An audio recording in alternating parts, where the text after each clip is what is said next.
Normally ജിസ് ജോയി എന്ന് പറയുമ്പോൾ മലയാളി പ്രേക്ഷകർക്ക് ഇന്ന് റിലേറ്റ് ചെയ്യാൻ പറ്റുന്ന ഫാമിലി എന്റർടൈനിങ് അല്ലെങ്കിൽ കൊമേഴ്ഷ്യൽ ആയിട്ട് എല്ലാവർക്കും എൻജോയ് ചെയ്യാൻ പറ്റുന്ന സിനിമകളിൽ നിന്നുള്ള ഒരാളാണ് താങ്കൾ. അപ്പം അതിൽ നിന്ന് മാറി ഒരു ത്രില്ലർ ജോണിലേക്ക് ഇറങ്ങി അത് ബ്രേക്ക് ചെയ്യണം എന്ന് കരുതിയിട്ടാണോ അതോ അല്ല? അങ്ങനെയല്ല, ഡെലിബറേറ്റ്ലി അങ്ങനെ ബ്രേക്ക് ആയതല്ല. എനിക്ക് ഈ ഇന്നലെ വരെ എന്ന് പറഞ്ഞ സിനിമയുടെ ഷൂട്ടിംഗ് നടക്കുമ്പോഴാണ് ഈ കഥ രണ്ട് റൈറ്റേഴ്സിന്റെ അടുത്ത് വന്ന് പറയുന്നത്.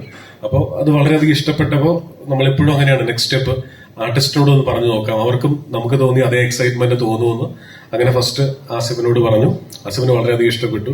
അപ്പോൾ ബിജുവേട്ടൻ ഈ ക്യാരക്ടർ ചെയ്താൽ കൊള്ളാമെന്ന് ഞങ്ങൾക്ക് എല്ലാവർക്കും, പ്രൊഡക്ഷനും ആസിഫിനും എനിക്കും ഞങ്ങൾക്ക് എല്ലാവർക്കും ബിജുവേട്ടൻ ആ ക്യാരക്ടർ ചെയ്താൽ വളരെ മനോഹരമായിരിക്കും.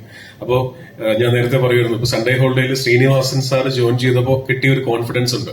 അതേ അളവിലുള്ള കോൺഫിഡൻസ് ആണ് ഈ സിനിമയിൽ ബിജുവേട്ടൻ ഇത് കഥ കേട്ട് ഓക്കെ പറഞ്ഞപ്പോൾ ഞങ്ങൾക്ക് തോന്നിയത്. കാരണം ബിജുവേട്ടന് ശരിക്കും ഒരു പോലീസ് ബാക്ക്ഗ്രൗണ്ട് ഉള്ള ആളാണ്. അച്ഛൻ പോലീസായിരുന്നു, പോലീസ് ക്യാമ്പിൽ വളർന്ന ഒരാളാണ്. സോ സെറ്റിൽ എപ്പോഴും ഞങ്ങൾക്ക് എന്തിനും റെഫറൻസ് കൃത്യമായിട്ട് ചോദിക്കാവുന്ന, ഞങ്ങളെ കറക്റ്റ് ചെയ്യുന്ന ഒരാളാണ്. പിന്നെ ബിജുവേട്ടന്റെ ഒരു ഹ്യൂജ് ഫാനാണ് ഞാൻ. അറിയാം, നമുക്കിപ്പോ നമ്മൾ കേക്ക് കട്ട് ചെയ്തു, 30 വർഷമായിട്ട് നമ്മൾ ബിജുവേട്ടനെ കണ്ടോട്ട്. ഇത് ചെറിയ കാര്യമല്ല, 30 വർഷം എന്ന് പറയുന്നത്. അപ്പോ സ്റ്റിൽ പാഷൻ നഷ്ടപ്പെടാതെ പുതിയ പുതിയ പുതിയ ആർക്കറിയാൻ പോലത്തെ സിനിമകളും, എന്നാൽ ഒരു സൈഡിൽ ഓർഡിനറി പോലത്തെ സിനിമകളും, വെള്ളിമൂങ്ങ പോലത്തെ സിനിമകളും ഇങ്ങനെ ചെയ്ത് നമ്മളെ ഞെട്ടിപ്പിച്ചുകൊണ്ടിരിക്കുന്ന വലിയൊരു അഭിനേതാവാണ്. രാജ്യം അംഗീകരിച്ചിട്ടുള്ള അഭിനേതാവാണ്.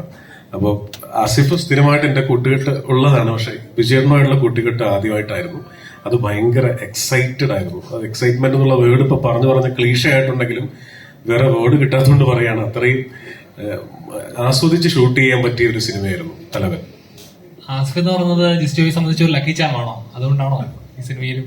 അത് തീർച്ചയായിട്ടും എനിക്ക് അങ്ങനെ പ്രത്യേകിച്ച് അങ്ങനെ ഒരു ലക്കി ചാം എന്നുള്ള വേർഡിനകത്തുള്ളൊരു വിശ്വാസത്തിനപ്പുറം ഇതുവരെ ചെയ്ത സിനിമകൾക്കൊക്കെ ആസിഫ് ഫിറ്റ് ആയിരുന്നു കഥാപാത്രം. ഇതുവരെ ചെയ്ത എല്ലാ പടങ്ങളും, ഇപ്പോ ഈ സിനിമ ഉൾപ്പെടെ. അപ്പോ അത് ട്രെയിലർ കണ്ടവർക്ക് മനസ്സിലാവും, രണ്ടുപേരും കട്ടയ്ക്ക് പിടിച്ച് ചെയ്തിട്ടുണ്ട്. അപ്പോ അങ്ങനെയാണ് അതിനെ കാണുന്നത്. ഇതിലെ സുനിത എന്ന് പറഞ്ഞ ക്യാരക്ടർ ഒരു ചെറിയൊരു എന്താ പറയുന്നത്, ഫിസിക്കലി ഒരു ചെറിയൊരു ഇഷ്യൂ ഉള്ള ഒരാളാണ്. എനിക്ക് അങ്ങനെ ഒരു ക്യാരക്ടർ ചെയ്ത് പരിചയമൊന്നുമില്ല. ഇപ്പൊ ഒരു ദിവസം കഥ പറയില്ല അല്ല, ഒരു ദിവസം എനിക്ക് അങ്ങനെ ശീലമില്ലാത്തതിന്റെ ആയിരിക്കും, നമ്മൾ കുറച്ച് ദിവസമൊക്കെ ഇങ്ങനെ സീനൊക്കെ ഇങ്ങനെ ഷൂട്ട് ചെയ്തൊക്കെ പോയി ഒരു ഷോട്ട് എടുത്തപ്പോ ഞാൻ ആക്ച്വലി ആ ഒരു പ്രശ്നം മറന്നുപോയി. നമ്മൾ ആരും ഓർത്തില്ല, ഞാൻ മറന്നുപോയി. എന്റെ ബീച്ചേട്ടന്റെ കൂടെ ആയിരുന്നു സീൻ ഉണ്ടായിരുന്നത്. ഞങ്ങൾ ആരും ഓർത്തില്ല. പിറ്റേ ദിവസം എന്തോ ഇങ്ങനെ ചായയൊക്കെ കുടിച്ചിങ്ങനെ വർത്താനൊക്കെ പറഞ്ഞോണ്ടിരുന്നപ്പോ ബീച്ചേട്ടൻ, എടി നീ ഇന്നലെ ആ കാര്യം ചെയ്തായിരുന്നോ?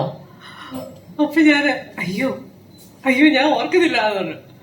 അപ്പൊ ഉടനെ എഡിറ്ററെ വിളിച്ച് ചെക്ക് ചെയ്ത് നോക്കിയപ്പോ സംഭവം ചെയ്തിട്ടില്ല. എന്നിട്ട് അത് വീണ്ടും റീഷൂട്ട് ചെയ്യേണ്ടി വന്നു. അപ്പൊ അത് എന്റെ പരിചയക്കുറവിന്റെ ഒരു പ്രശ്നമായിരുന്നു. ആർക്കും അത് ഓർമ്മയും വന്നില്ല. അപ്പൊ അന്ന് ആ ഒരു കാര്യം ഉണ്ടായപ്പോ ബീച്ചേട്ടൻ തന്നെ അതിനൊരു ടിപ്പ് പറഞ്ഞു തന്നു. ഇങ്ങനെ ഒരു കാര്യം നമ്മളെല്ലാരും മറന്നു പോകാൻ സാധ്യതയുണ്ട്. വിലയേറിയ ടിപ്പാണോ ഞാൻ പറഞ്ഞു കൊടുക്കുന്നത്? കുഴപ്പമില്ല അല്ലെ? 30 വർഷം ആയതിന്റെ ഒരു 30 വർഷം വിട്ടേക്ക്. അപ്പൊ എന്നോട് പറഞ്ഞു തന്നു, നമ്മൾ മറന്നുപോകും ഇങ്ങനത്തെ ഒരു കാര്യം. നമുക്ക് ശീലമില്ലാത്തൊരു കാര്യം ആയതുകൊണ്ട് നമ്മൾ ചിലപ്പം തലേന്നത് ചിലപ്പോൾ വിട്ടുപോകാൻ സാധ്യതയുണ്ട്.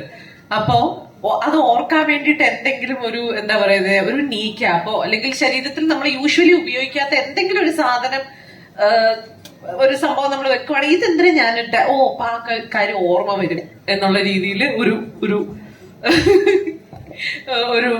ടിപ്പൊക്കെ എനിക്ക് പറഞ്ഞു തന്നു.